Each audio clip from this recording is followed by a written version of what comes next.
The weather's mighty hot, but the recruiting updates are even hotter this time of year, and we set you up for this for months and months and months, knowing that June would be huge for teams across the country, including Texas A&M. We got our guy Andrew Hattersley on the line from Gig'em 247 Sports to break down what's going on at College Station. Hey, Andrew, what's going on? Hey, doing well, and you?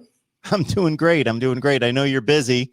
And I think the last time we talked, you said, okay, I got a break right now. I got a little bit of a breather. We can talk some football. But, man, starting like tomorrow, it's going to be full bore. Yeah, through I think it's through the end of Sunday. Sunday's another dead period again, and it's kind of a chance to breathe. But, just seeing all the work that's gone into this month, there hasn't probably been as many commitments as I thought there might be on just around college football.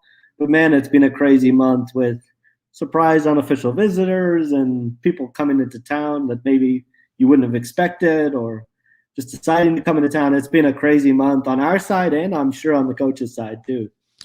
I think most of these guys want to give it 3 or 4 visits, get them all in, and then maybe think about it for a day or two. So maybe the 1st of July is really going to be a time in which we see the floodgates open with commits. Well, we did get one over the weekend with linebacker Martrell Harris out of the Woodlands, Texas A&M's 8th hard commit in the 2022 class.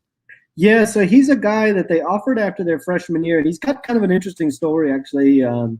He transferred to the Woodlands for his sophomore year, was forced to play sub-varsity, and then has battled some injuries too, but A&M really, really, really likes him. And so he's a guy that they've had on the radar now for over 2 years. And A&M plans to sign multiple linebackers this class. So this is kind of that first guy that they're adding to the class. And was a guy that we probably had on our radar a little bit because he said that, A&M was his only visit that he had scheduled, speaking of visits, and that, he had none others scheduled. So that was kind of, sent the alarm bells off for us that he was really, really high on A&M.